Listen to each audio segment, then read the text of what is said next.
hope you enjoyed that. In order to make some pottery, you first have to add a little bit of water. Not as much as I'm using, it's just for sexy effects that I'm using that much water. First, before making a vase or before making any type of piece, you need to make it symmetrical. And the way you make it symmetrical is by doing this cylinder technique, where you make these kind of cones, cylinders, whatever you want to call it, and then bring it back down. This looks a little bit weird, I know, but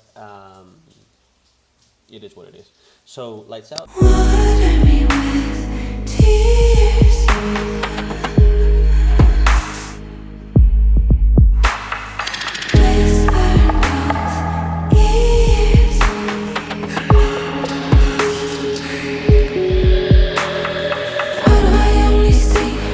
And well, slow-mo for no absolute reason.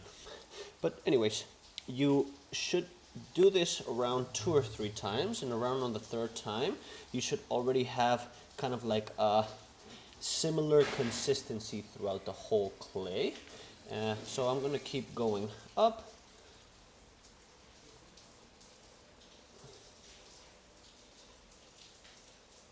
Just like that. Sexy time, lights out.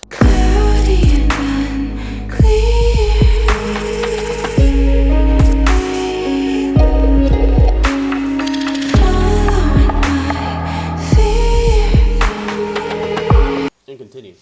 So, in order for this to work, you first need to be able to use enough water for it to not have friction with your hands, but also not too much for it to start falling apart and turning into mud. As you can see here, this is not stuff we can keep working with. Here I already feel as if it's pretty centered, so I can, so I can go ahead and start making the hole, and you do it with your thumbs. Now, in order to go down to expand and then bring up the clay, you have to do it with these 2 fingers. And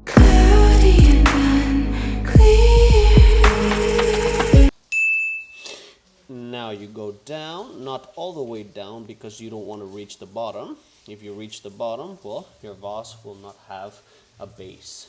I'll take off my excess water. Now, one of the biggest things about pottery that is hard to explain is that in order to go up, you first have to go wide out. So I went wide out.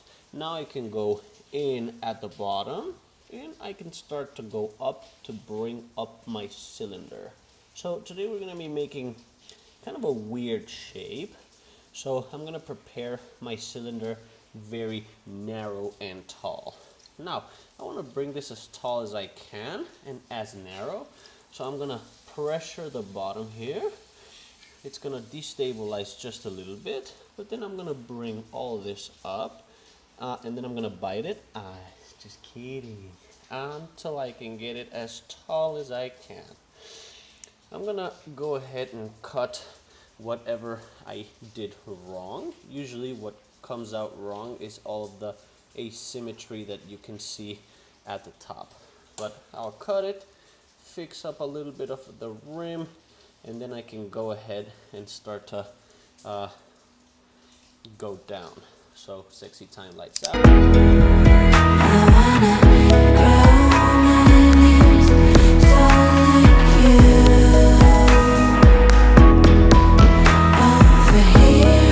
And yeah, so now I'm going to expand this little belly here at the bottom so it's a little bit wider. There it is.